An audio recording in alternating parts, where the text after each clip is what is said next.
In 2017, something tore through our solar system at an absurd speed. It wasn't here to visit. This thing was passing through. And by the time we realized it was in the neighborhood, it was already turning the corner, leaving. Its name sounds poetic. Oumuamua, Hawaiian for something like scout or first messenger from far away. But don't let the romance hypnotize you. The truly disturbing part isn't that it came from another star system.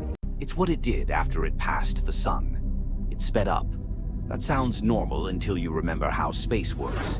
In orbital mechanics, speeding up means one thing. Something pushed it. If your car accelerates, you assume an engine. If a comet accelerates, you assume outgassing, tiny jets of vapor acting like thrusters. But you don't get to say it just felt like it, because the universe doesn't run on vibes. So today we're not doing the screaming tabloid version of this story. We're doing the honest investigation. What do scientists actually know? What's evidence, what's inference, and what's just a seductive headline? Because Oumuamua teaches you something bigger than astronomy. When data is thin, your brain becomes a liar. It invents certainty, and certainty is the fastest way to get fooled. First misconception to kill. Oumuamua is not the only interstellar visitor. It's the first one we caught with a clean enough signature to prove it. The universe wasn't empty before 2017. We were blind.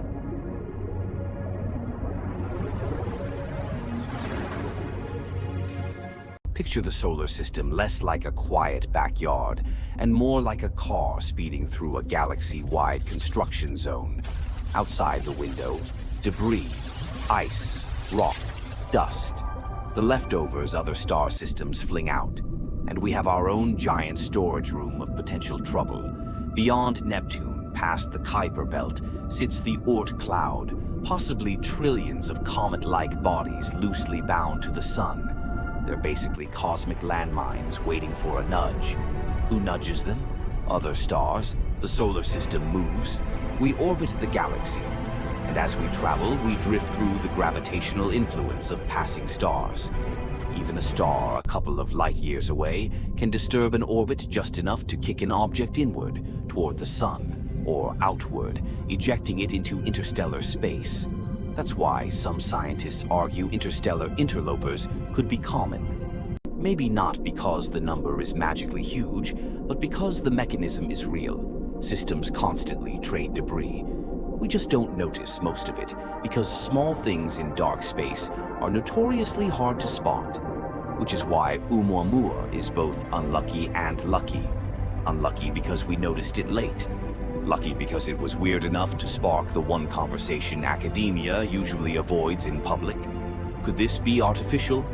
Before you sprint into alien tech territory, you need the timeline. Because this story becomes genuinely cinematic the moment we ask the simplest question. What did we think it was at first?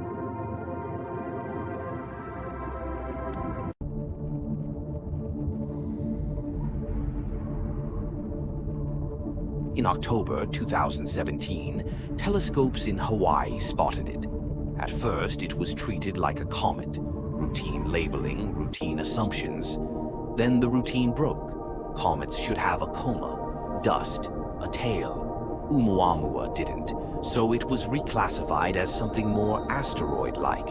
An unusually rare kind of reversal that basically screams, this doesn't behave like our usual categories. Then the orbit calculations landed like a punch, hyperbolic, too fast to be bound to the sun. In plain English, it wasn't born here. It was just passing through the door and out the other side. Next came the shape problem. We didn't get a close-up photo. We got light curves, brightness changes over time. Its brightness pulsed dramatically on an hours-long cycle, suggesting something extreme. Either a very elongated cigar, or a flatter, more pancake-like object. Even stranger, it seemed to tumble. Not a clean, stable rotation, but a chaotic wobble, like a plank thrown into empty space. So yes, it was already bizarre. Interstellar origin, rare reclassification, extreme shape, tumbling motion. But that's just, it looks weird. The part that detonated the debate was, It moves wrong. After its closest approach to the sun, it deviated from the predicted path. It gained a bit of extra acceleration. Not much, nothing dramatic in human terms, but in orbital terms, that tiny deviation forces one brutal question: what pushed it? Here's a thinking tool you can use in real life. When you hear an extraordinary claim, don't ask, is it true? First, ask, do ordinary explanations fail? Because science doesn't start with aliens. It starts with boring physics, and only climbs the ladder when the boring stuff collapses.